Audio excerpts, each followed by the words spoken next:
24 March থেকে শুরু হলো ট্রেনের ঈদযাত্রা।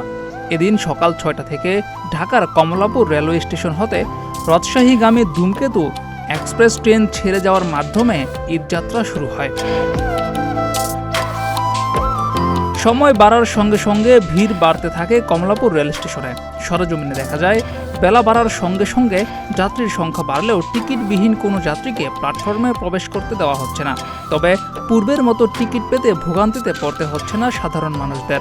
তাই যাত্রীরাও স্বস্তি প্রকাশ করেছেন। আমরা 10 দিনের ছুটি পাইতেছি, সরকারি বন্ধ তো 10 দিন, আর টাঙ্গাইল যাচ্ছি আমরা।